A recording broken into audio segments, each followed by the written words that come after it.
Dando novamente as boas-vindas a todos, para dar início ao painel da tarde, discutindo sobre os novos desafios e oportunidades na arbitragem pública no Brasil, convidamos à mesa Dr. Sérgio Siqueira Rossi, secretário-diretor-geral do Tribunal de Contas do Estado de São Paulo. Dr. Nuno Rebelo de Souza, presidente da Federação das Câmaras Portuguesas no Brasil. E o Dr. Cássio Teles Ferreira Neto, advogado, presidente do Conselho Arbitral do Estado de São Paulo, presidente da Comissão Especial de Licitações e Contratos da Ordem dos Advogados, Seção São Paulo, e coordenador da comissão responsável pela elaboração da nova Lei de Licitações e Contratos do Estado de São Paulo na Assembleia Legislativa do Estado de São Paulo. Queiram sentar, por favor?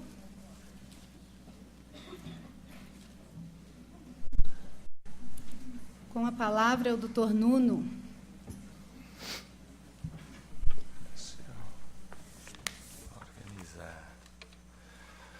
Boa tarde a todos. Eu vou tentar, primeiro porque eu estou engripado, então eu estou com pouca voz. Segundo porque eu sou português, e então eu vou tentar falar bem devagar para que vocês consigam entender aquilo que eu tenho para vos passar aqui hoje. Antes de mais, é um prazer muito grande estar aqui hoje convosco. Tudo bem, amigo? É um grande prazer estar aqui hoje convosco. Eu queria, em primeiro lugar, começar por agradecer este convite aqui ao nosso professor Sérgio. Muito obrigado pelo convite. Agradecer aqui ao meu querido amigo, ao Cássio. Queria agradecer também ao Dr. Dimas, com certeza, e à Bibiane, obviamente. Ao Dr. Dimas e à Bibiane. Nós conhecemos tem cerca de um ano, enfim, e desde um ano a esta parte tem sido uma amizade e tem sido um trabalho cooperativo, muito próximo. Eu já falo um pouquinho quem eu sou, mas nós estamos fazendo um trabalho muito grande sobre uma missão muito importante que vai acontecer agora em outubro próximo, que vai ser uma missão de Brasil a Portugal, com foco na arbitragem pública, direito público, aqui a arbitragem administrativa no Brasil, e basicamente o objetivo é estreitar relações entre os dois países, com foco especial neste tema da arbitragem pública, que é um tema onde Portugal tem de facto uma experiência grande, a gente já vai falar um pouquinho disso, não só na parte da arbitragem pública, como também numa outra arbitragem mais recente, que é a arbitragem tributária e fiscal, e que, portanto, eu acho que o Brasil tem muito, enfim, a aprender com os grandes mestres da arbitragem, os grandes professores de direito público português. E, portanto, nós fomos construindo ao longo deste ano, com a ajuda da Bibiane, do Dr. Cássio, com o Dr. Dimas, fomos construindo, de facto, uma agenda comum para que a gente possa, agora em outubro, tirar proveito desta missão. Dito isto, eu vou voltar um pouquinho atrás. Eu sou presidente da Federação das Câmaras Portuguesas no Brasil. O que é a Federação das Câmaras Portuguesas? A Câmara mais antiga é a Câmara do Rio de Janeiro. Ela é de 1911, portanto ela tem 106 anos. Depois da Câmara do Rio de Janeiro, que obviamente devido à capital estar no Rio de Janeiro foi a primeira, logo a seguir em 2012 apareceram a de Pernambuco e a de São Paulo, logo seguidas da de Belém do Pará. Então, estas são as 4 câmaras mais antigas, portanto, centenárias. Nós temos 14 câmaras no Brasil hoje. Então, existem 14 câmaras em 14 estados. Essas 14 câmaras, enfim, temos câmaras recentes, como a Câmara de Manaus é muito recente, tem 3 ou 4 anos. Temos outras, enfim, que foram aparecendo ao longo da história destes dois países. E em 2001 surgiu a necessidade de nós, enfim, termos estas câmaras agregadas debaixo de uma federação que opera em Brasília, ou seja, em Brasília, dentro da Embaixada de Portugal no Brasil, está sediada uma federação das câmaras, onde nós atuamos de forma concertada no Brasil. Enfim, portanto, organizamos sobretudo, esta federação organiza sobretudo missões empresariais a Portugal e missões portuguesas ao Brasil, muitas vezes missões incluindo missões governamentais que muitas vezes nos pedem ajuda. Porquê? Porque os governantes portugueses que vêm ao Brasil acabam por visitar vários estados e, portanto, pedem-nos apoio, não só a nós, como aos consulados gerais que funcionam nos estados que eles vão visitar, como também a Embaixada, e temos também ainda a AICEP. A AICEP é a Apex portuguesa, que no fundo é a agência do governo que apoia os investidores portugueses aqui no Brasil. A Câmara Portuguesa de São Paulo, como eu já disse, é uma Câmara centenária, é onde eu hoje atuo, ou seja, sou responsável pela Câmara Portuguesa de São Paulo e cumulativamente responsável pela Federação das Câmaras no Brasil. A Câmara Portuguesa tem como missão, aliás, como todas as outras câmaras e como a Federação, apoiar empresários portugueses que vêm para o Brasil e, ultimamente e cada vez mais, apoiar empresários brasileiros que se deslocam ou que têm vontade de entrar na Europa através de Portugal.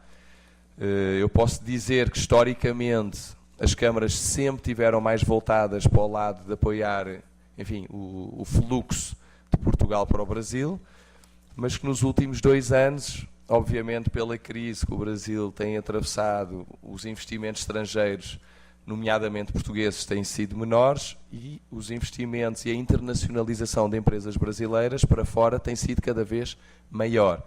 E, portanto, nós estamos a assistir hoje um recorde enfim, não só de turistas, de imigrantes, mas de empresários brasileiros que estão a querer entrar em Portugal e que, enfim, nos últimos 2 anos têm feito isso nos mais diversos setores. Portanto, não há uma regra, nós temos apoiado em diversos setores. O único diferencial que eu faria aqui é se o investidor tem como foco um investimento mais avultado, aí o nosso AICEP, a Apex, será o parceiro ideal. Quando é um investimento menor, as câmaras, a Câmara Portuguesa do respectivo Estado e a Federação, podem dar uma ajuda, uma vez que nestas câmaras estão inseridas numa rede de câmaras mundial, com mais de 50 câmaras à volta do mundo, e, portanto, temos a nossa base em Portugal que apoia todos os investidores que querem entrar em Portugal. Enfim, encerrando este capítulo do que é que nós fazemos em termos de negócio, vou voltar aqui ao tema da arbitragem pública, que é o tema que nos traz aqui hoje.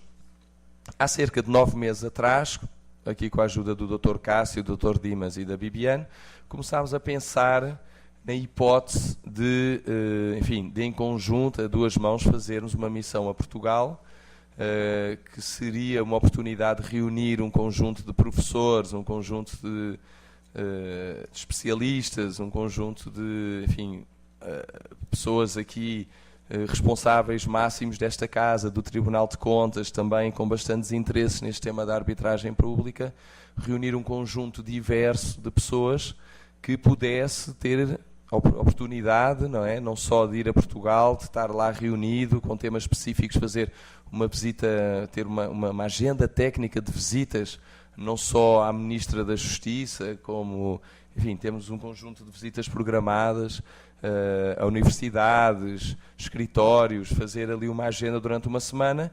E o bom disto tudo é que nós conseguimos que esta agenda acontecesse exatamente na semana antes de um grande encontro que há em Portugal, que é um encontro de arbitragem, liderado por 2 grandes especialistas, que é o Júdice, não é? Que é o José Miguel Júdice e o António Pinto Leite. Digamos, são assim os grandes precursores e são de facto pessoas que lideram este tema da arbitragem em Portugal. E, portanto, vai ser uma agenda dupla. Vamos fazer este encontro e vamos ter também a oportunidade de quem ficar na segunda semana ir até Coimbra.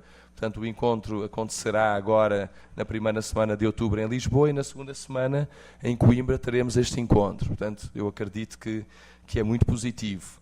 Agora, entrando aqui um pouquinho mais sobre o setor e também, enfim, aproveitando que a Câmara Portuguesa, hoje nós temos um centro de mediação e arbitragem. Esse centro de mediação e arbitragem da Câmara Portuguesa de São Paulo visa apoiar arbitragem, até hoje tem sido arbitragem privada, nós nunca tivemos nenhum caso que envolvesse uma parte, enfim, da esfera pública, mas temos tido alguns casos. Esta centro de mediação e arbitragem foi fundado em 2010 e ele tem tido uma procura muito grande, ou seja, desde 2010 que nós temos difundido nos nossos contratos dos nossos associados de empresas portuguesas e empresas brasileiras este centro de arbitragem e mediação como forma de mediar processos que possam, enfim, aparecer judiciais e tem sido, e qual é a grande inovação? É que nós temos uma lista grande de árbitros portugueses e brasileiros, todos de renome internacional, e portanto nós conseguimos arbitrar e mediar casos que muitas vezes podem ter partes portuguesas e partes brasileiras. Mais do que isso, temos também, enfim, um regulamento muito simples, que é uma vantagem muito grande. Eu acho que temos, ao longo destes 7 anos, construído um ativo muito grande e, portanto, hoje o nosso centro de arbitragem tem sido bastante procurado e ele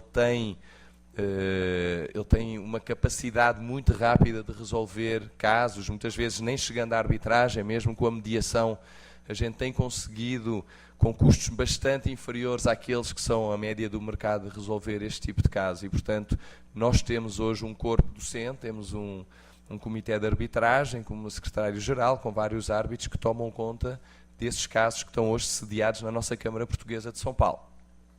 Algumas outras câmaras portuguesas à volta do Brasil estão começando, a Câmara de Minas Gerais também já criou e, portanto, algumas câmaras estão copiando este nosso modelo. Entrando na arbitragem pública, eu tinha aqui apenas para vos dizer que, enfim, sem demorar muito e sem falar muito, obviamente que em 2015, em 26 de maio, nós temos, enfim, a publicação e foi promulgada a lei que permitiu a entrada em vigor da arbitragem na administração pública no Brasil. Até à entrada em vigor destas alterações, a administração pública recorria, a maior parte das vezes, ao Instituto de Arbitragem, mas, enfim apenas em termos dos contratos de concessões e de parcerias público-privadas. Portanto, podemos dizer que houve aqui um grande avanço. Com esta reforma da lei da arbitragem foi ampliado o leque de opções, e isso é muito importante, porque hoje, quando nós acompanhamos investidores estrangeiros, não só portugueses, mas a nível da Eurocâmaras, nós participamos também com as outras câmaras europeias. E já agora aproveito para falar que todas as câmaras europeias presentes no Brasil, que são cerca de 14 câmaras de 14 países, representam mais de 5.000 empresas no Brasil. E, portanto, é muito importante também há um centro de arbitragem europeu que engloba a maioria das câmaras, mas hoje a Câmara Espanhola, a Câmara Italiana, tem o seu próprio centro de arbitragem. E um tema muito importante que a gente discute ao nível da Câmara Europeia é, de facto, o desenvolvimento que o Brasil tem tido ao nível da arbitragem pública, que permite a grandes empresas, grandes players, grandes multinacionais, que têm interesse em entrar no Brasil, nomeadamente nesta área de parcerias público-privadas, de licitações. Isto é algo que lhes traz uma grande tranquilidade, ou seja, é uma grande preocupação, até pelo passado e pelo que o Brasil tem vivido nos últimos anos. É óbvio que toda esta informação acaba por chegar ao mundo inteiro e, portanto, as pessoas, as empresas que vêm para o Brasil muitas vezes têm medo de serem envolvidas neste tipo de processos e não ter como resolver de uma forma rápida. Eles que nos países deles estão habituados, às vezes com uma negociação, uma mediação, uma arbitragem, resolver casos que podem demorar anos. Então isto é visto pelo centro de arbitragem, não só português, mas europeu, como de facto esta lei veio promover uma grande tranquilidade em termos dos investidores e dos investimentos que os fundos e as empresas internacionais fazem hoje no Brasil. Portanto, o que é positivo, eu acho que está a dar um sinal muito positivo às empresas estrangeiras que querem entrar no Brasil. Paralelamente, temos sempre o descongestionamento, né, do poder judiciário, que é uma grande vantagem que a arbitragem pública também traz, resolvendo os conflitos entre o Estado e a parte privada. Queria dizer também que tem sido um mecanismo muito eficiente, ou seja, estes primeiros anos que o Brasil tem atuado, eu acho que tem feito de uma forma muito profissional e, portanto, aquilo que as empresas absorvem é que de facto funciona, ou seja, apesar de ser bastante recente, tem sido muito efetivo, ou seja, estas disputas têm sido resolvidas de forma muito eficiente, e quer no setor de engenharias, de infraestruturas, de concessões, e, portanto, o tempo em que são preferidas as decisões e o conhecimento técnico dos árbitros e das pessoas que estão envolvidas tem demonstrado ser uma aposta ganha e tem demonstrado ser uma aposta séria do Brasil. Isso é importante. Eu acho que, enfim, não é só do Brasil, mas em Portugal vive-se a mesma coisa. O judiciário português tem o mesmo problema que tem o judiciário brasileiro, ou seja, é burocrático, é lento, e temos muitos casos públicos que demoram muitos anos a resolver. E, portanto, isso acontece em vários países, Portugal, enfim, e Brasil, obviamente, pelos laços históricos, padecem dessa herança, e, portanto, a arbitragem, eu acho que é por isso que a arbitragem pública em Portugal, administrativa, evoluiu muito, e é por isso que no Brasil é essencial que ela também continue a evoluir como evolui em Portugal.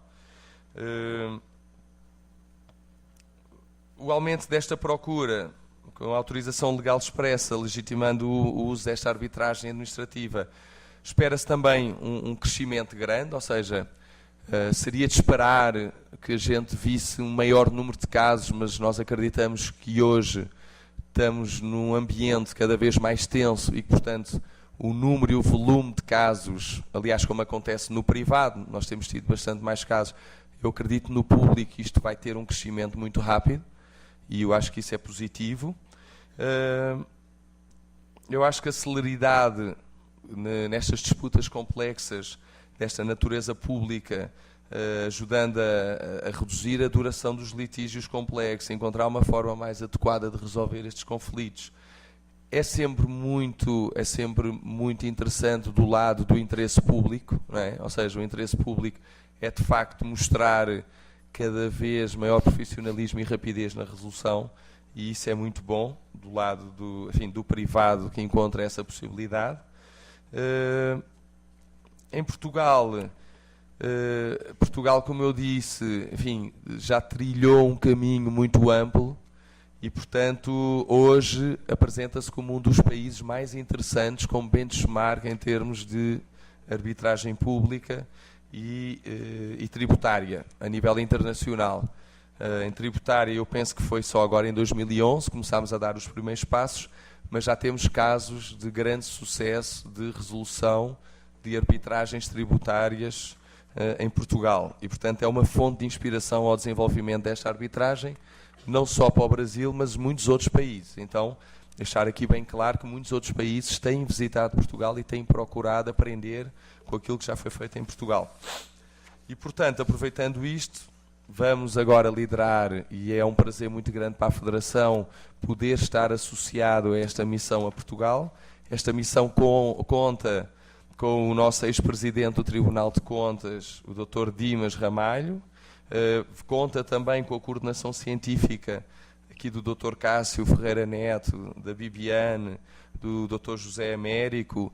Nós, pela Federação em Portugal, temos a Dra. Luísa Fernandes, que é também grande especialista em arbitragem internacional e que foi ela que nos ajudou, ela é a nossa secretária do Centro de Arbitragem da Câmara de São Paulo, ela ajudou a delinear e a desenhar toda esta missão, e ela vai estar a acompanhar aqui esta missão, que eu penso conta com mais de 10 participantes. Sim.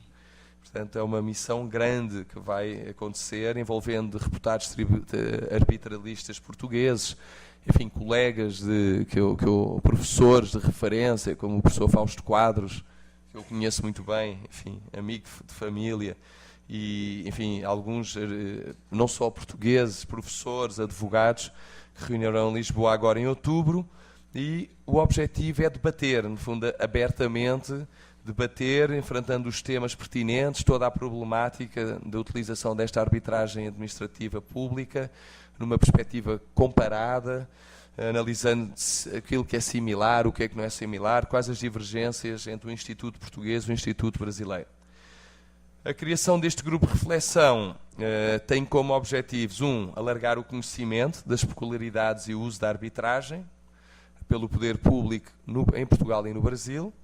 2, enfrentar temas pertinentes desta problemática utilizando a arbitragem da administração pública numa perspectiva comparada, e 3, discutir aquilo que mais preocupa os árbitros e os professores que estão aqui no Brasil e os professores que estão em Portugal, porque o nosso objetivo é que, enfim, todos os anos possa haver, de facto, esta reflexão bilateral, ou seja, que este ano haja uma missão brasileira a Portugal, que para o ano estes professores possam vir aqui ao Brasil, aprender, estar aqui presentes, participar, para também, enfim, poderem, de uma forma mais proativa e de uma forma mais prática, assistir àquilo que se faz aqui no Brasil. E, portanto, enfim, este intercâmbio contínuo, é isso que nós queremos continuar. Foi para isto que esta missão foi construída e, enfim, e é para isto que nós estamos aqui hoje. Aliás, nós já na semana passada fizemos um evento aqui na Câmara Portuguesa de São Paulo, onde demos, enfim, o início a esta missão. Fizemos com parceiros aqui da missão e com os nossos associados um café da manhã para explicar e para dar início a esta missão. E, portanto, o que eu gostaria, tenho muita pena de não poder acompanhar, mas a Luísa vai estar a acompanhar, gostaria de desejar a maior sorte, que corra bem e que seja apenas o início de muitas visitas partilhadas entre os dois países, e que bom que a arbitragem hoje pode acompanhar outro tipo de missões que nós temos estado a fazer a nível empresarial dos dois países. Muito obrigado pelo convite e passo agora a palavra ao Dr. Cássio. Muito obrigado.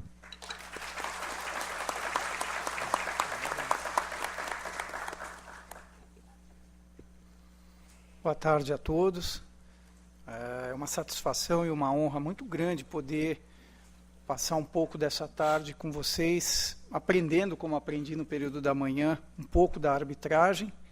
Falo pouco porque é uma caminhada longa, mas eu acredito que, unindo esforços, vamos chegar lá rapidamente. Ao Nuno, eu quero agradecer imensamente a oportunidade que deu a nós, enquanto missão, enquanto grupo, poder participar em Portugal de um evento onde estarão pessoas tão ilustres, renomadas e de grande conhecimento, e que vão nos poupar inúmeros anos, porque já erraram, já aprenderam, já aperfeiçoaram, ou seja, vão encurtar o nosso caminho. Nós, pelo menos, vamos errar menos.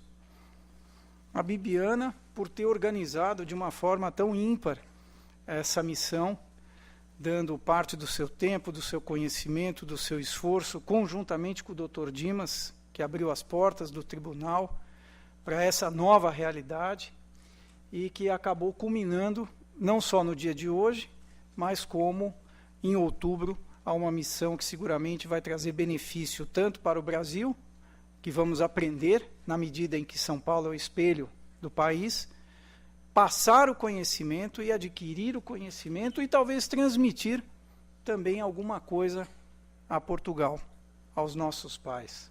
Somos de lá. Ao Dr. Sérgio por dividir essa mesa comigo, que é uma honra e uma satisfação, até porque nos conhecemos há pouco tempo.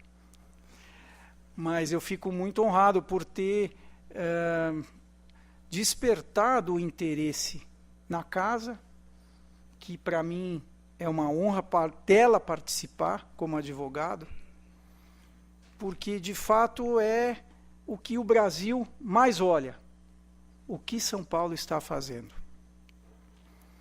Então, a responsabilidade sobre os nossos ombros ainda é maior, porque não só temos que fazer, mas fazer de forma certa. Mas os desafios são assim, não são fáceis. Bibiana, muito obrigado por tudo. E ao Dr. Dimas também, e a esta casa. Eu vou iniciar, meu amigo Nuno, falando um pouco da arbitragem no direito público. A minha visão vai ser muito mais pragmática. Eu acho que hoje pela manhã nós tivemos muito da teoria, do pensamento. Eu vou dizer muito mais de uma realidade, que é a realidade que ao longo de praticamente 96, quase 20 anos, eu vivo como advogado e advogado que milita dentro do universo das formas alternativas de solução de conflitos. Eu coloquei a raiz dos MESCs. MESCs são o quê? Métodos extrajudiciais de solução de conflitos. Qual que é a raiz? Hoje pela manhã muito se falou de lei, porque a lei autoriza, porque a lei veda, porque a lei assim fala, porque a lei dessa forma restringe. Mas qual é a raiz de tudo?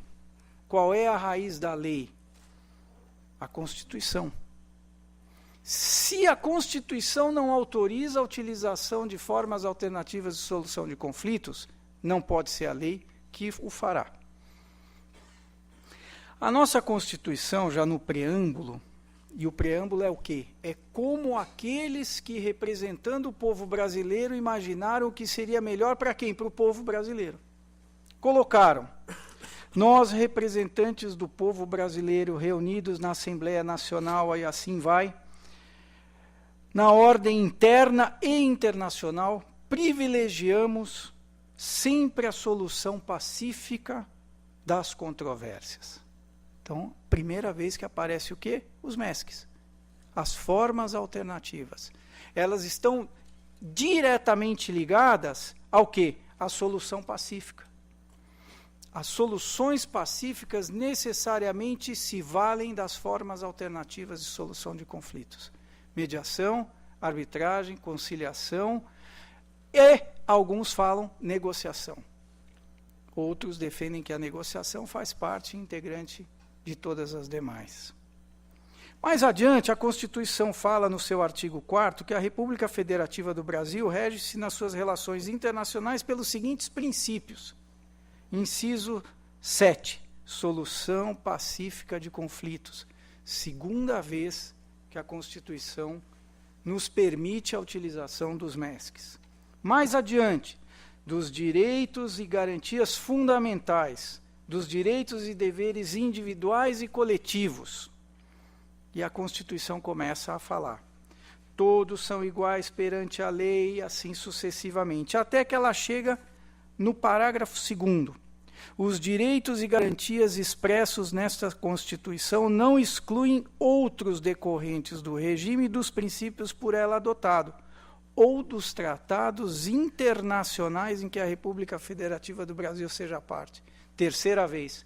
Em praticamente todos, eu não li todos, li alguns, por isso que não posso afirmar todos, mas em praticamente todos existe a previsão das formas alternativas de solução de conflitos. Conflito lato sensu.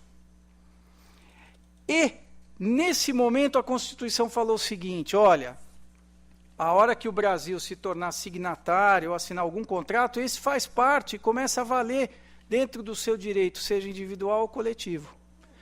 Eu já fiz algumas defesas em que me vali de tratados internacionais. Às vezes a gente esquece da Constituição. E é dela que tudo se origina. Tudo. Mais adiante, e aí é a primeira vez que a Constituição fala de uma forma muito clara, no seu artigo 114, ela diz que frustrada a negociação, em especial no direito de trabalho. E eu trouxe umas matérias que eu quero fazer um paralelo, porque o direito do trabalho tem também o fantasma comum muitas vezes dentro da administração pública.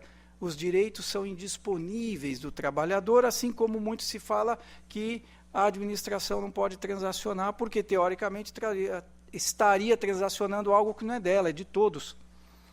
Ou seja, a indisponibilidade para a transação. Então, são dois direitos que caminham muito paralelos. No artigo 114, parágrafo 2º, ele fala: frustrada a negociação coletiva, as partes poderão eleger árbitros. Existem, assim como na lei portuária, a obrigatoriedade da arbitragem para questões trabalhistas. A lei que foi agora alterada e que ainda requer algumas pequenas alterações, fala da arbitragem na área trabalhista, estabelecendo algum teto. Eu particularmente discordo, mas é uma outra matéria, talvez palco para um outro momento. Mais adiante, a Constituição fala que quando a administração pública ou o Estado intervém na atividade econômica, se submete a essas regras. Uma das regras qual é? Formas alternativas de solução de conflitos. A administração pública, na minha ótica, se prende muito ao princípio da legalidade. Porque a lei é criada para o quê? Qual é o objetivo final de uma lei? Pelo menos na parte da administração pública, a boa aplicação dos recursos.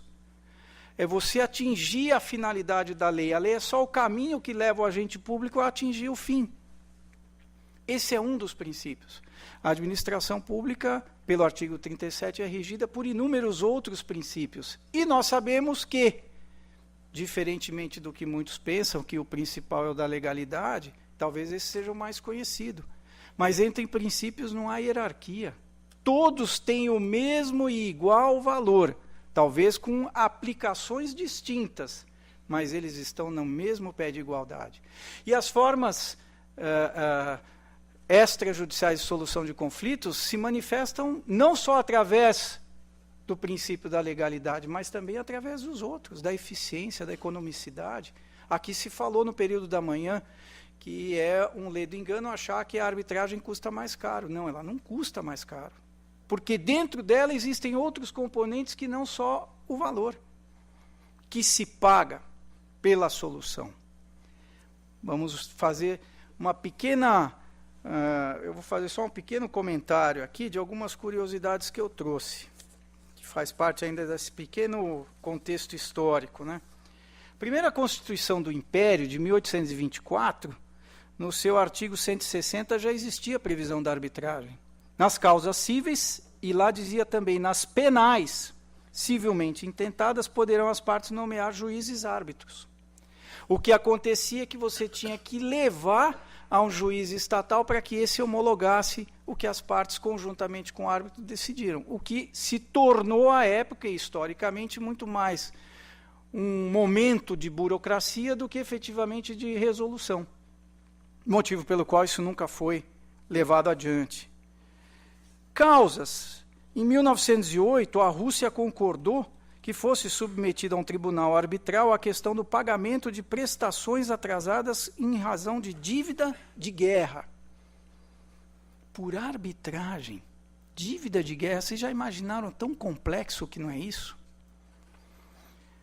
Questões territoriais. Como surgiram os países como Israel e Palestina? Por arbitragem, por mediação. Por acordos internacionais. Ou seja, você ceder espaço físico, não tem mais, acho que não tem nada mais agressivo para um país do que perder ou ganhar território. Isso se faz por arbitragem, isso se faz por mediação. O Tratado de Tordesilhas foi assim. Quando o Brasil ganhou a Amazônia, foi assim. Um outro fato histórico muito interessante que faz parte desta casa, em 2010, o Dr. Edgar teve presente a inauguração de uma Câmara de Conciliação, Mediação e Arbitragem do município de Sumaré. E aí mais uma característica da arbitragem, que reuniu um prefeito petista e teve presente à solenidade, dando todo o aval, o líder do governo do PSDB. Pô, a arbitragem une partidos também. Não é só para dirimir conflitos, mas para aproximar pessoas. Por quê? Porque existia à época a possibilidade, e foi feito um piloto, e o Dr. Edgar, à época, acompanhou, para você negociar dívida ativa, que é algo extremamente questionável. Eu até defendi à época que a dívida, enquanto na dívida, ela era expectativa de direito. Ela não está materializada, ela é uma expectativa de direito. E que você pode, obviamente, dentro de parâmetros objetivos, tentar uma negociação. Que aí entra no que o Nuno falou. Aí é uma questão que eu acho avançada demais para esse primeiro momento em que nós estamos ainda discutindo se a legalidade existe ou não existe no todo ou se em parte. Eu me lembro que o Marco Maciel era senador quando ele aprovou a lei. E eu participei, à época, ainda entendia pouco da arbitragem, não que hoje eu entenda muito, mas muito menos do que eu entendo hoje. E eu tive 2 encontros com ele, à época da aprovação do texto, e depois quando ele era vice-presidente da República, quando baixou no Supremo uma questão de inconstitucionalidade.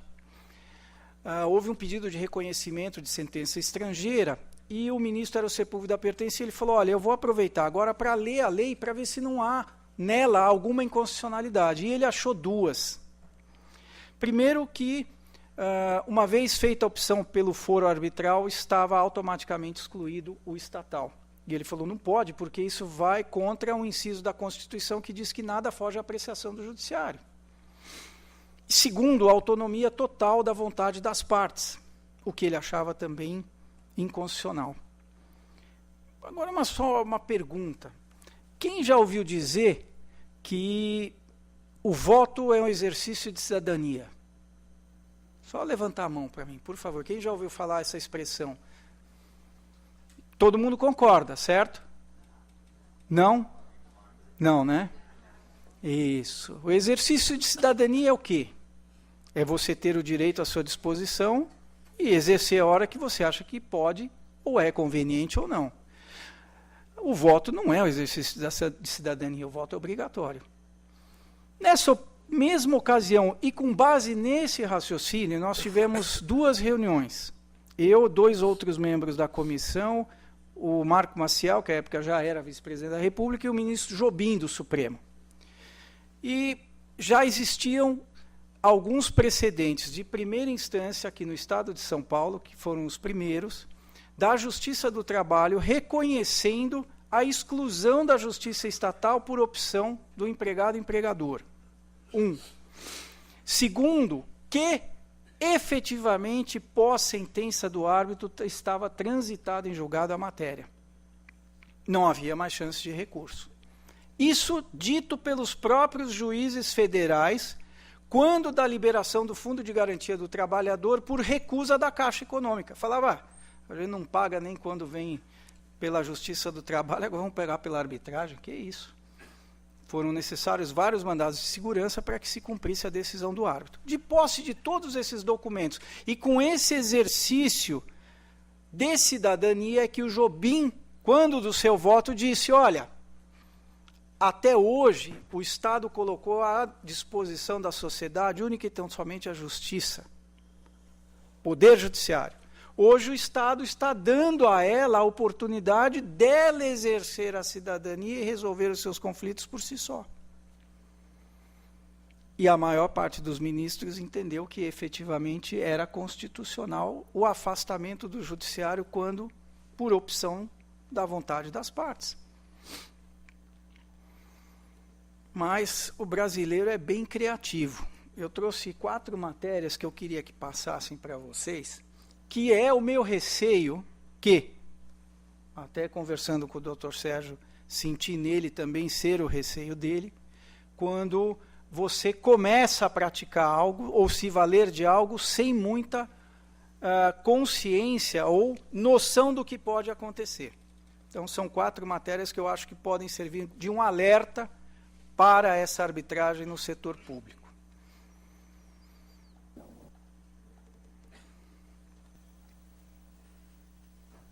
A lentidão da Justiça do Trabalho multiplicou os tribunais de arbitragem no país. As custas são pagas pelas empresas que recorrem à arbitragem para resolver pendência com ex-funcionários. Questão é saber se isso atende também aos interesses dos trabalhadores. Advogados trabalhistas acham que não. O juiz arbitral, ele é ótimo quando se trata de decidir questões técnicas, não necessariamente jurídicas. Ele não serve para quaisquer questões. Ele não é uma justiça paralela, não é uma justiça alternativa. Ele não tem este sentido. O presidente da Associação Nacional dos Advogados Trabalhistas discorda. Luiz Carlos Moro alerta: os trabalhadores que optam pela arbitragem podem estar abrindo mão de seus direitos em nome da rapidez. Como regra, não tenho o menor pejo e a menor dúvida de dizer que não é um bom negócio.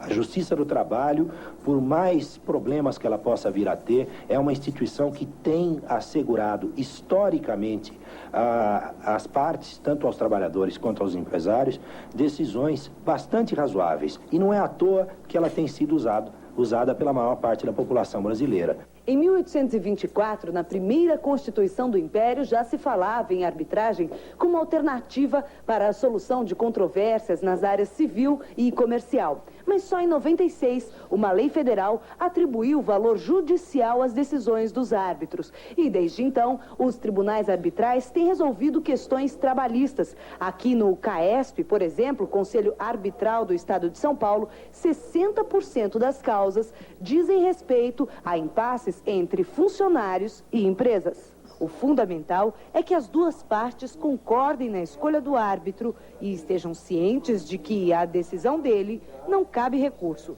Para o presidente do CAESP, este tipo de justiça alternativa resguarda os direitos do trabalhador e da empresa. Fazemos questão que o empregado esteja na audiência representado, seja por um advogado da categoria a que ele pertence, ou seja, um advogado do sindicato, um advogado de confiança dele, ou um advogado que a instituição coloca à sua disposição, chamada assistência judiciária gratuita, de forma que ele vai sempre para a sala de audiência em condições de igualdade com o empregador. Joselita foi demitida do emprego de cobradora e aguarda a audiência com o árbitro, que vai resolver as pendências dela com o antigo patrão. Por que você escolheu a arbitragem para resolver seu problema com a empresa? Achei um meio mais rápido, mas praticamente foi a empresa que sugeriu eu vir aqui, que no começo eu não conhecia. Por que a sua empresa prefere resolver as causas trabalhistas no tribunal de arbitragem? Porque é um meio mais rápido de se resolver os processos de demissão. É feita uma proposta e, no caso, é negociado. Cabe a ele aceitar ou não. Você acha que é bom para você, Joselita? Depois não tem volta, hein? Eu, como falei, se me pagar tudo que eu tenho do meu direito, eu não quero saber do outro lado. A lei que criou a arbitragem não fala especificamente sobre julgamento de questões trabalhistas. A demora da Justiça do Trabalho é a razão para a arbitragem estar migrando para esta área, explica o presidente do Tribunal Regional do Trabalho. É salutar que se incentive a arbitragem na Justiça do Trabalho. Porque aquele processo que vai resolver no máximo em 6 meses com uma sentença arbitral, na Justiça do Trabalho, tranquilamente nas grandes regiões, demorariam 4, 5, 6 e até 7 anos, se a discussão for submetida aos tribunais superiores. Bom, como você viu aí na reportagem, os trabalhadores são alertados de que, uma vez feito o acordo, não pode mais recorrer à justiça. Vocês veem que o tempo é cruel, né? O mundo falou, é teu filho? Com a lentidão do judiciário, cresce a procura pelos conselhos de arbitragem, que são mais ágeis. A sentença tem validade judicial e a constitucionalidade já foi reconhecida pelo Supremo Tribunal Federal há 9 anos. Mais de 90 conselhos estão em funcionamento no país. O processo tem algumas poucas folhas. Quem julga não veste toga nem ocupa tribunas. A audiência é numa sala comum. Em 15 dias, acordo fechado. É um conselho arbitral em funcionamento, a justiça privada que cresce no Brasil. Nada de meritíssimos, escrivães ou datavênias. O árbitro aqui é economista de formação. Todos os casos que eu presidi, todos foram solucionados mediante acordo. Felizmente, eu nunca tive necessidade de redigir uma sentença. Já existem mais de 90 instituições semelhantes funcionando no país. Mais de 20 mil causas, pequenas e grandes, foram julgadas desde 1996, quando o STF reconheceu a legalidade dos conselhos. Esta semana, um congresso internacional reuniu em São Paulo representantes de conselhos arbitrais de países como Estados Unidos, Canadá, França, Itália e até da China. A globalização e a liberalização do comércio internacional levam cada vez mais empresas a procurar os conselhos arbitrais para resolver seus conflitos. No Brasil, a maioria das causas levadas aos conselhos são trabalhistas. Eu vejo que a arbitragem hoje acaba por ser uma via excelente para aquele que quer resolver seu problema de forma ágil, desburocratizada, com um baixo custo ou um pequeno desembolso financeiro ou econômico e, sobretudo, tendo um especialista na matéria para apreciar sua causa. No Brasil, já houve a privatização dos telefones, das estradas e da energia elétrica. Com os comitês de arbitragem, começa o processo de privatização da justiça. Fazer justiça é dizer qual é o direito de cada um, atribuir a cada um o que é seu. E quem faz isso? É o Estado, em primeiro lugar. Mas com a arbitragem, quem faz isso também, quem faz justiça, é o particular. A seccional paulista da OAB entende que a arbitragem é um importante instrumento de justiça e abre mais um campo de trabalho para os advogados. E que é indicada principalmente em conflitos comerciais entre empresas e nas questões trabalhistas. Essa última é muito interessante.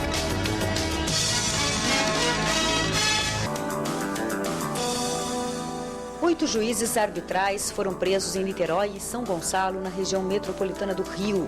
Segundo os investigadores, eles agiam como se fossem juízes de direito. Usavam brasões da Justiça Federal, carteira funcional e diplomas, o que é proibido por lei. Eles podem responder por falsificação de documentos, uso indevido de brasões da República e usurpação de função pública. As penas podem chegar a 6 anos de prisão. Por aí vocês veem que a criatividade do brasileiro é ímpar. No Rio. No Rio de Janeiro. Onde poderia ser, né? Onde poderia ser. Olha, eu confesso a vocês, eu já vi uma dessas carteiras, viu? Dá vontade de ter uma. É um negócio espetacular. O cara mostrou e ainda veio para mim e falou, não, porque o senhor paga uma taxa, faz um cursinho, depois do curso faz uma prova, mas a prova a gente ajeita, aí não tem problema, e o senhor fica com a carteira. Eu falei, mas que bacana. E aí, né? O senhor entra nos bares, não paga, vai em show, para no estacionamento do aeroporto, não paga nada. Eu falei, não, mas que sensacional isso. Tem um negócio lindo, uma carteira maravilhosa. Mas isso tudo eu trouxe para mostrar o paralelo e falar, olha, na Justiça do Trabalho estava tudo caminhando muito bem. E foi justamente a Justiça do Trabalho que conseguiu fazer com que, por decisões da primeira instância, houvesse uma ótica por parte do Supremo com relação à possibilidade da arbitragem na sua legalidade plena, na sua constitucionalidade plena. E eu trouxe isso porque são direitos tidos, entre aspas, indisponíveis. São universos que caminham de uma forma muito paralela. E os riscos que nós corremos, se agora que estamos dando os primeiros passos dentro do universo público, isso não seja feito de uma forma muito madura, muito tranquila. Nós vamos começar a cair no descrédito que começou a acontecer na área trabalhista. Surgiram inúmeras ações promovidas pelo Ministério Público e a Justiça do Trabalho passou a ignorar por completo toda e qualquer decisão de Câmara Arbitral. Porque começou a ter o quê? Lavagem de direito. Então o empregado ia, sentava num lugar que ele achava que estava perante o Poder Judiciário, negociava o que a empresa impunha a ele, abria a mão de todo e qualquer direito, e dali ia embora sem um centavo no bolso. Então esse é um risco pela engenhosidade que muitos têm de criar carteiras e outras coisas mais, que possa acontecer. De repente uma cidade do interior desprovida de um conhecimento técnico de seus procuradores talvez maior, vai numa câmara arbitral, não tem experiência, não tem vivência no assunto. Nem mesmo a Câmara, eu não estou falando de má fé, eu estou dizendo de desconhecimento. E faz uma transação. 3 anos depois chega o processo aqui para análise no Tribunal de Contas. E aí o Tribunal de Contas enxerga que tudo que foi feito foi irregular. E aí? Aí nós vamos começar a ter o mesmo processo que houve na Justiça do Trabalho. 1, 10, 15, 20, 100, até que vai ter que ter um momento em que vai haver um posicionamento. Olha, a arbitragem para o direito público, nesse momento, não dá mais. Mesmo que exista previsão legal, como era o fato da arbitragem trabalhista. Por isso que eu acho importante, e aí eu coloquei aqui o tema Aprendendo com os Erros, e agora eu vou colocar a diferença entre o Poder Judiciário e os MESCs. Mudou, Eu sempre costumo dizer que o Poder Judiciário ele põe fim ao processo, que é a missão dele.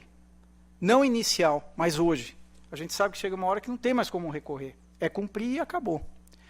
As formas alternativas põem fim ao conflito. Essa é a alma das formas alternativas. Seja arbitragem, mediação, negociação, conciliação, o espírito é pôr fim ao conflito ou reequilibrar a relação, mesmo que ela não volte a ser como um dia foi.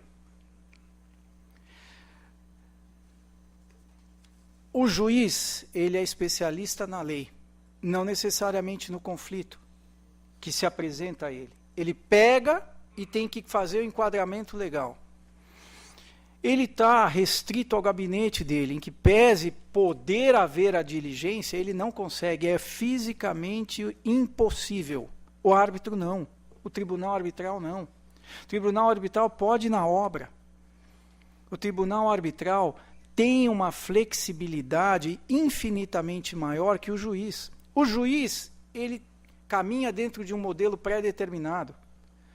A arbitragem, ela é construída entre as partes e os árbitros. Ele é um modelo consensual, ele não é um modelo impositivo. Você vai ao judiciário, você responde o que o juiz lhe pergunta. E aí não estou dizendo se é ruim ou se é bom, né? É uma realidade. Na arbitragem, você dialoga com o árbitro. Você constrói a solução. No judiciário, você muitas vezes tem um problema, piora o problema, termina o processo com o problema. Nas formas alternativas, o problema é parte da solução. Porque você vai necessariamente ter que conversar com a outra parte, construir com a outra parte, achar uma solução com a outra parte. E isso tudo está diretamente ligado ao que eu vou falar agora, em especial a uma palavrinha que entrou na nossa lei paulista de parceria público-privada, que eu acho que é que faz a diferença do mundo inteiro e que talvez vá facilitar nós termos menos erros quando da implantação da arbitragem no direito público. A lei de licitações e contratos, só algumas especificações, né? Ela fala da cláusula necessária em todo o contrato constar o foro da administração. O foro não necessariamente é o foro da comarca de São Paulo, por exemplo. Pode ser o foro arbitral. Quando, na execução do contrato, o contratado tem que nomear um gestor e a administração um gestor, que é o que se chama de dispute boards. Ou seja, você, neste momento, a administração pública, cria a possibilidade de um núcleo de mediação para acompanhamento da execução contratual e, uma vez que surja o conflito que não possa ser resolvido pelo núcleo, que vá para uma câmara arbitral. Isso facilita demais. A experiência mostra que, muitas vezes, esses gestores se veem incapazes de solucionar as questões. Porque são questões, muitas vezes, subjetivas e que se manifestam num problema objetivo. O ser humano, e ele está por trás de absolutamente tudo, inclusive da programação do computador. Ele é um bicho complicado. O homem vai seguramente habitar outros planetas se quiser continuar vivo, ele vai conquistar, se existirem outras civilizações, talvez outras civilizações, mas o maior desafio dele é entender ele e o semelhante. E nós sabemos que os problemas de ordem pessoal são intransponíveis. Daí porque a necessidade de profissionais capacitados diferentemente de um juiz, por mais capacidade técnica que ele tenha, para resolver problemas que muitas vezes se manifestam de maneira objetiva, mas que têm origem subjetiva. E nós sabemos que na vida é assim. Os que são casados sabem, às vezes você chega em casa, põe o copo aqui, a mulher explode. O copo é aqui, eu já falei. Você fala, mas meu Deus do céu, o que aconteceu? O motivo é o copo? Não, o copo é o motivo objetivo. O subjetivo está lá atrás. E as mulheres têm uma capacidade, ou um Winchester, ou uma memória infinitamente melhor que a do homem, porque elas marcam a data, o acontecimento, a lua crescente, se Saturno estava em conjunção com Plutão ou não naquele momento. E o homem fica só bestificado diante daquela fala que tem. Então, isso que eu digo, muitas vezes, o fato objetivo, ele se manifesta, mas não é ele que está dando o problema. Aí a necessidade de, quando da escolha pela administração pública de uma Câmara, que é onde eu vou entrar agora, você tenha uma Câmara que foi incluído aqui na Lei de Parceria Público-Privada paulista, diz, na hipótese de arbitramento, os árbitros deverão ser escolhidos dentre os vinculados a instituições especializadas na matéria. A arbitragem é um tema extremamente complexo e delicado, apesar da sua aparência simples. Por quê? Porque você vai administrar conflitos com pessoas, conflitos esses que vão culminar numa sentença. Sentença essa que é terminativa. É muito mais agressivo que o judiciário, em termos de força. O judiciário tem recurso. A arbitragem, se não previamente combinada, não tem.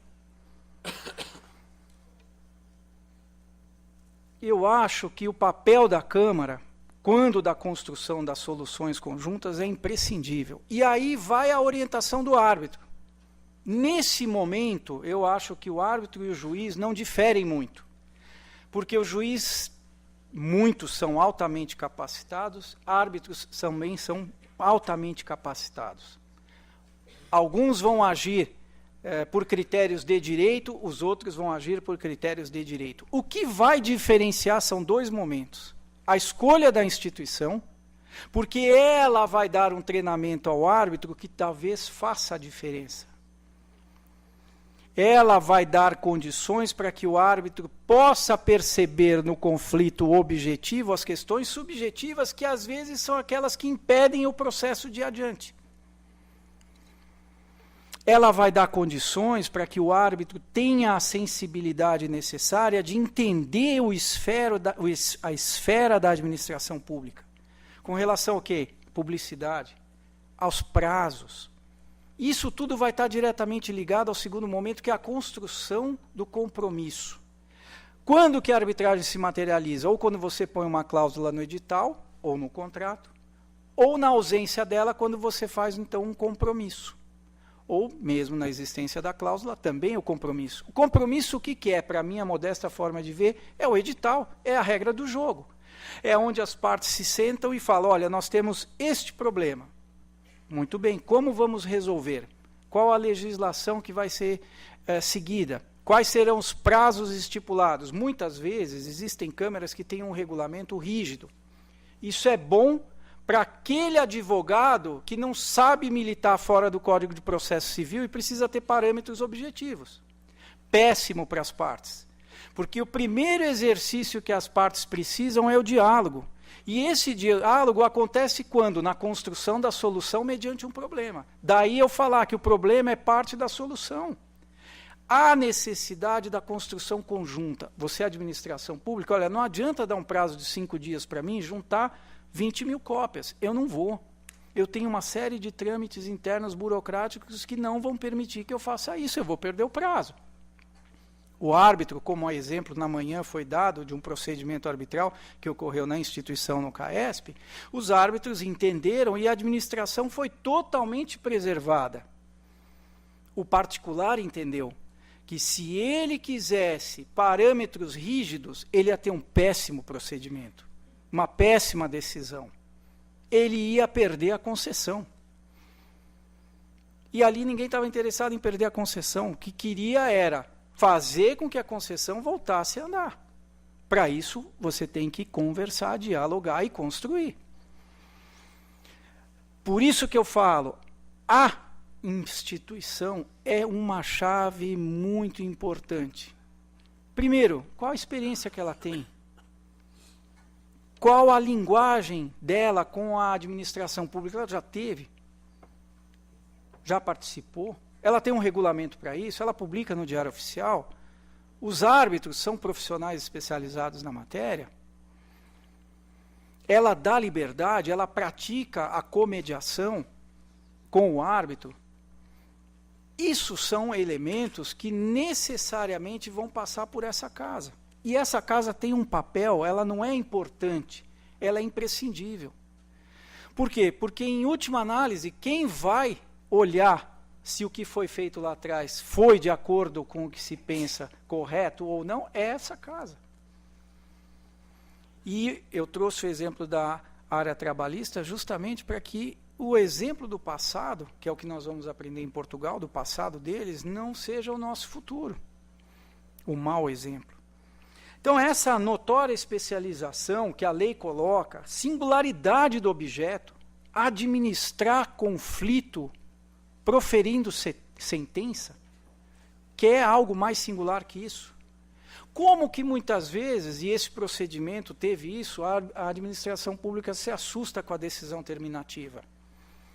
A lei faculta que na construção do compromisso arbitral, que eu digo que é o edital, fique ali previsto, olha, der a decisão deste tribunal, A parte que não aceitar, talvez nas seguintes matérias, poderá recorrer para um tribunal superior no prazo de tanto tempo, a fim de que essa decisão possa ser revista, no todo ou em parte. Isso é possível dentro da arbitragem, porque a raiz, eu volto a falar, o que norteia é a vontade das partes, é uma construção conjunta e não impositiva. Duplo grau de jurisdição, publicidade. Direitos disponíveis ou direitos indisponíveis? E aí eu também vou terminar para não me alongar mais. Eu, como entusiasta da matéria, diria para vocês, eu vejo muito poucas restrições no campo dos direitos disponíveis ou indisponíveis. Digo um exemplo. A CPTM, há um tempo atrás, fez um procedimento no CAESP, era uma questão civil. E o funcionário que estava na CPTM ganhou a causa.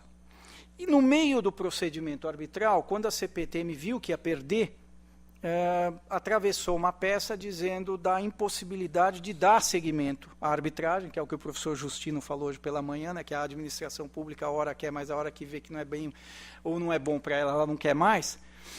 Diz que, olha, é impossível, porque na minha condição de agente público eu não posso transacionar. É um direito indisponível. Os árbitros entenderam que não, que era perfeitamente disponível. Bom, houve a condenação, o advogado que representava a parte ainda tentou um acordo, não foi possível, e entrou em juízo. E a CPTM fez a mesma alegação, que é uma alegação forte.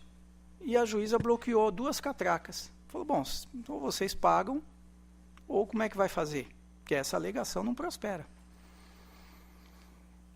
O que eu quero dizer com isso?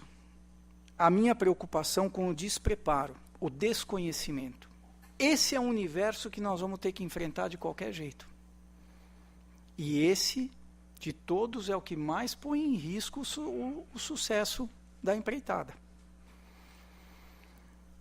Eu termino brincando, sempre falo, eu tive um caso tão emblemático para mim na arbitragem, eu gosto muito de contar esse caso, porque de todos eu acho que foi a surpresa maior que a arbitragem me deu. Eu já acompanhei vários procedimentos na área pública, todos, graças a Deus, com sucesso,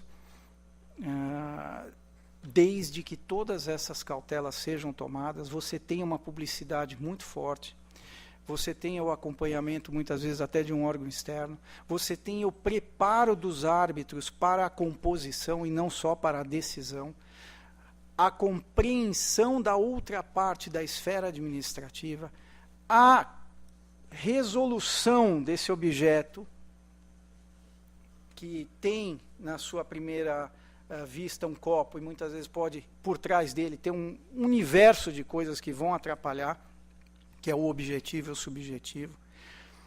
Mas de todos, para mim, o mais emblemático foi um dia eu estava no escritório e um amigo me ligou. Falou, pô, uma louca bateu no meu carro, não sei o que e tal. O que podemos fazer? Eu queria te contratar. Eu falei, pô, mas não é minha área. Não, mas não importa, né? Eu ainda me distratou, falou um monte e tal. Eu falei, tá bom, né? Pedi para um amigo meu fazer, né? Deu 15 minutos, me liga uma amiga. Olha, eu estou muito chateada, não sei o quê, pô, um desclassificado bateu no meu carro, não sei o quê. Eu escutei aquela história, né? Eu falei assim, mas você pegou o nome, alguma coisa, né? Peguei, falei um monte para ele, não sei o que, acho que porque a mulher é barbeira, que não sei o quê. Era o rapaz. E eu falei, que coisa, né? Eu falei, olha, mas eu tenho um impedimento, porque me ligou esse mesmo rapaz que você está falando há instantes atrás. Aí ela ficou em silêncio e falou, olha, você me surpreende, sempre andando com pessoas desqualificadas. Né? Aí eu falei assim, olha, então, para que eu não perca a amizade dos dois, eu vou sugerir uma mediação, que eu acho que é mais o caso, né? Não importa o que você vai sugerir, eu quero ver sangue. Eu falei, bom. Aí botei na câmara, falei, olha, pelo amor de Deus, vocês não me chamem em hipótese alguma, porque eu vou perder a amizade dos dois, né? Eu sei dizer que foi eleito como co-árbitro um mecânico, especialista, funilaria e tal, e o cara foi no local, junto com o árbitro, e falou assim, olha, enfim, depois eu fiquei sabendo, né, que a colisão não tinha sido bem como um falou e também não tão bem quanto a outra falou. A verdade, ela sempre tem dois lados, né? O negócio deu tão certo que um dia eu estou no escritório e falei, putz, me livrei, né? Graças a Deus não perdi a amizade dos dois, né? Chegou um convite, eu abri, um convite de casamento. Parte A e parte B. Ou seja, a arbitragem também tem essa característica de unir, entendeu? E nesse sentido, quem quiser um dia, veja, a vida é muito simples. Exatamente. A vida é muito simples. Tem um filósofo, Baruch de Spinoza, e ele fez uma das definições mais lindas que eu já vi na minha vida a respeito do que é Deus. Muito bonita. Para quem acredita e para quem não acredita. Você vê lado A e lado B. Não é fácil contentar ambos, mas essa definição contempla. E era a resposta que Einstein sempre dava nas suas palestras quando perguntavam a ele se ele acreditava em Deus. E ele dizia, acredito no Deus de Spinoza. Então, quem tiver curiosidade, pois veja, foi um filósofo racionalista dos 1700 e pouco, era judeu, extremamente inteligente. E a vida é muito simples. A arbitragem, a mediação são ferramentas que vão poder, na minha modesta forma de ver, auxiliar. Porque esse universo do direito público é um universo complicado. Agradeço a vocês e dou os parabéns a vocês que hoje, comigo, aprenderam um pouco mais do que é essa ferramenta. E com os erros do passado e os alertas do presente, seguramente nós vamos errar menos e poder, em outras oportunidades, falar de casos exitosos. Muito obrigado por tudo.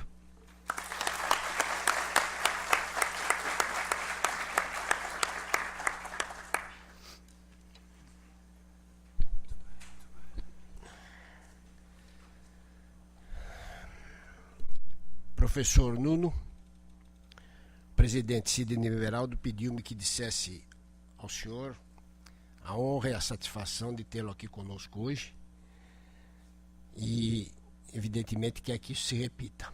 Então, trago ao senhor as recomendações do presidente. A esse menino, certamente o Dr. Carlos e a dona Thaís sabem bem a importância que temos na nossa relação, porque realmente era um menino e o pai dele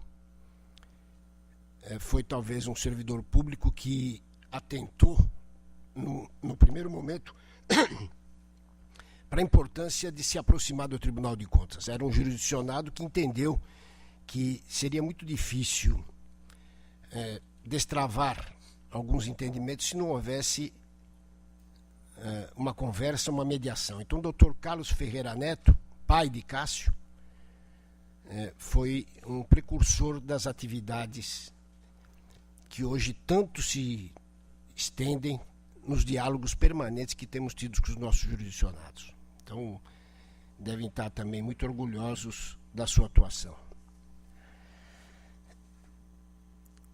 Meu pai sempre me dizia o seguinte, não se meta a fazer coisas que você não sabe. E eu nunca ouvi meu pai.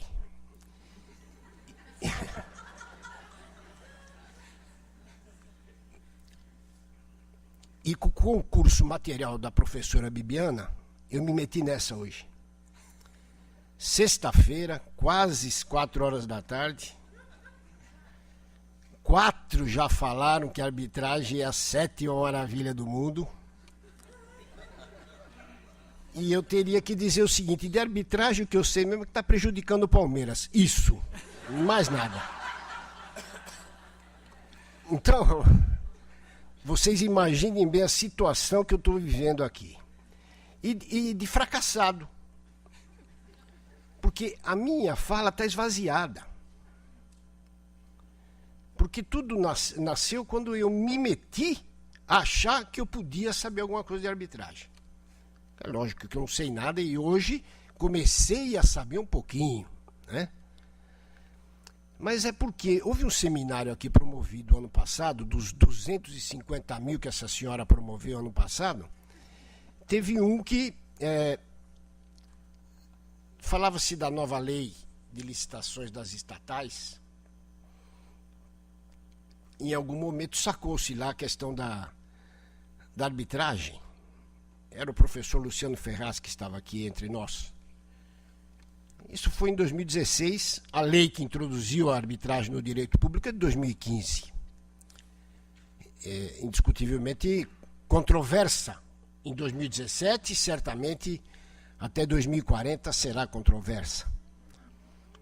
Mas naquele dia eu perguntei, não acha? Eu vou dizer para a senhora que sim. Já. Naquela ocasião eu perguntei ao professor Luciano Ferraz, com quem tenho o privilégio de partilhar algumas ideias, se a arbitragem estaria sujeita à fiscalização do Tribunal de Contas. Porque eu só sei fazer uma coisa na minha vida. Cantar, não. Tribunal de Contas. Acho que até já sabia fazer mais do que sei hoje. Mas eu perguntei se o Tribunal de Contas teria competência de fiscalizar decisões proferidas pela arbitragem. Ao que me foi respondido, Sérgio, acho que não. E outras vozes se ergueram aí para dizer, não, a decisão da arbitragem ela é definitiva. Ela corresponde a uma decisão judicial. Perfeitamente. Mas eu não me satisfiz com essa resposta. O meu artigo foi chamado hoje de polêmico, mas eu já saio feliz daqui, porque ouvi 3 vozes admitirem que o Tribunal de Contas deve e poderá fiscalizar as soluções vindas da arbitragem. Então, eu diria que a minha palestra está encerrada, porque a minha questão era só preservar a minha instituição no envolvimento da proteção do interesse público. Seria absolutamente uma estultice minha pretender dizer que a arbitragem não existe. Nós acabamos de ouvir que o princípio da legalidade está vigorando. A lei disse que a arbitragem é extensiva ao direito público. Mas, professor, quando o senhor chegou aqui e conversamos 2 minutos, eu disse, o senhor está no Brasil. E eu sou brasileiro. Não preciso dizer. Palmeirense, até o fim. Temos 3 metas esse ano. O Corinthians não ser campeão, ficar entre os 6 primeiros e o São Paulo ser rebaixado. Está resolvido. Isso o Mundial foi o primeiro nosso. A primeira foi o nosso. Depois nós falamos. Mas eu disse ao professor o seguinte, nós estamos no Brasil. E a capacidade legislativa nossa é péssima. As nossas leis são, na grande maioria, péssimas. E o pior de tudo, que nessa última quadra, nós começamos a ver aí que as leis eram alteradas à vontade e ao interesse de alguns setores. Estou falando disso que todo mundo está falando aí, das medidas provisórias que são fabricadas aí nos interesses de A, de B e de C. Ou seja, as leis são muito ruins. Nós tivemos aqui exemplos múltiplos das leis de barriga de aluguel. Nós estamos tratando de situação aeroportuária e se dispõe lá um artigo para dizer que os medicamentos poderão ser adquiridos desta forma, coisas que não são compatíveis no contexto. Então, esta produção legislativa, ela é causadora de muitos empeços a que a gente aceite de pronto o cabimento da arbitragem no direito público brasileiro. Eu precisava me informar um pouco, porque eu sabia que ia falar com especialistas, e aí eu vi que o modelo que vem para cá é importado, anglo-saxônico, e que isto viria para ser introduzido na norma brasileira, mas fico triste que a lei diz assim, a administração poderá se utilizar da arbitragem e deverá atender o princípio da publicidade. E nada mais. Não estabeleceu parâmetros e nem critérios para que o administrador pudesse definir exatamente os limites da arbitragem e do seu atingimento. Ou seja, era preciso que se estabelecessem, porque temos um direito administrativo bastante quadrado. Também não concordo com a afirmação de que lições doutrinárias do direito administrativo antigo não prevalecem. Eli Lopes Meirelles não vai morrer nunca.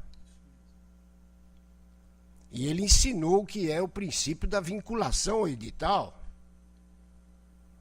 Ou seja, é preciso que nós, não estou sendo e nem serei contra a arbitragem. Já sei até que se resolverem me mandar embora do tribunal, eu vou procurar um emprego. E já sei onde vou. Gostei. Gostei do que vi e ouvi. Mas era preciso que a gente compreendesse que o poder público não tem a largueza de ação que tem o direito privado. Os exemplos trazidos da justiça trabalhista são bastante importantes, mas eles não vão, de forma nenhuma, se enquadrar na grandeza das negociações que o poder público tem que digerir. Todos sabemos que quem aqui ganhou alguma vez uma demanda contra uma empregada doméstica é premiado.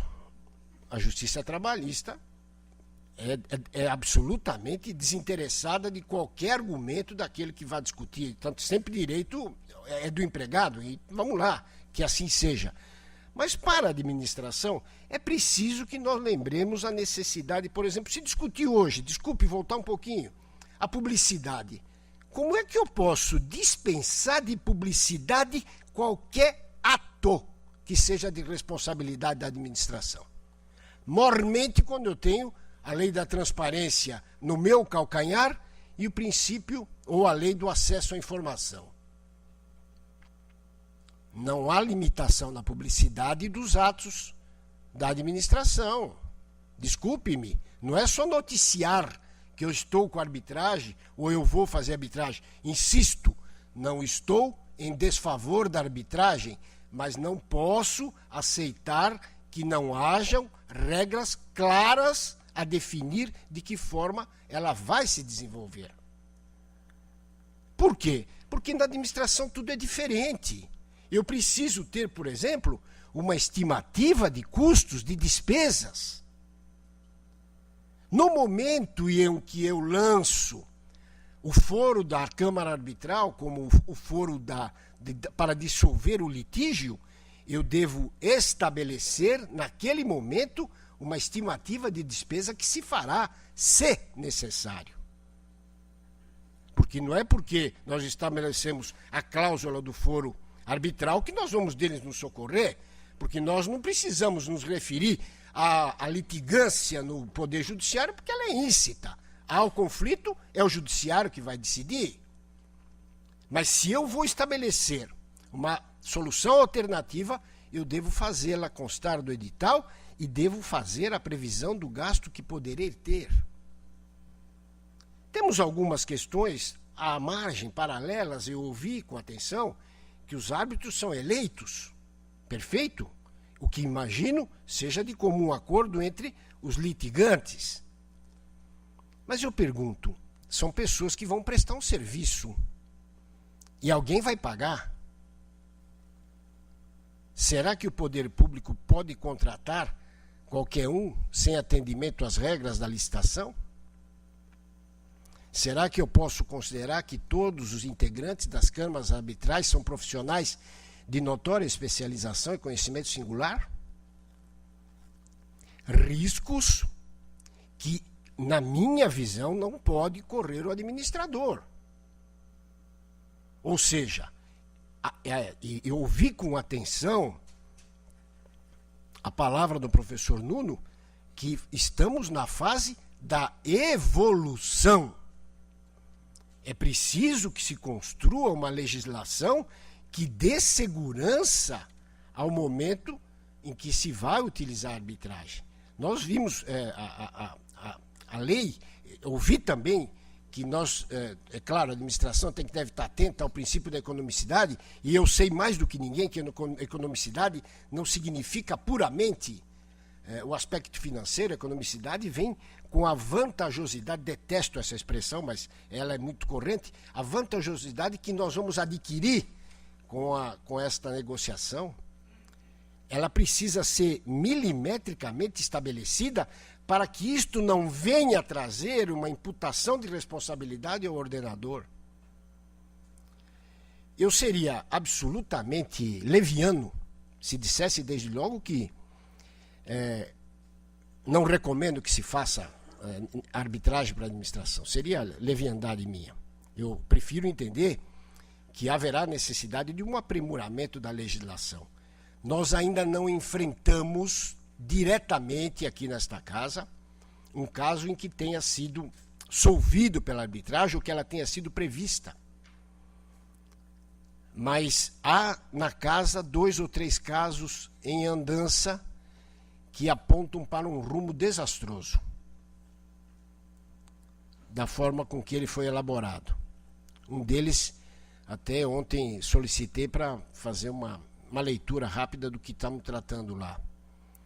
Ou seja, é preciso, e entendi muito bem a importância da arbitragem sobre a velocidade que se pode emprestar na solução dos impasses, mas é extremamente necessário que nós tenhamos um complemento legislativo que estabeleça uma normatividade a assegurar que ela se fará necessário. Eu ouvi o Cássio falando, e aí eu invocando o meu polêmico artigo, eu escrevi o seguinte: assim penso que a opção pela arbitragem deve estar prevista no edital de licitação e bem assim na minuta de contrato, que deve acompanhá-la, já que é absolutamente desnecessário lembrar que qualquer modelo de contratação, seja de concessão, parceria público-privada, alienação de bens, deverá ser precedida do certame licitatório na modelagem da correspondente regência.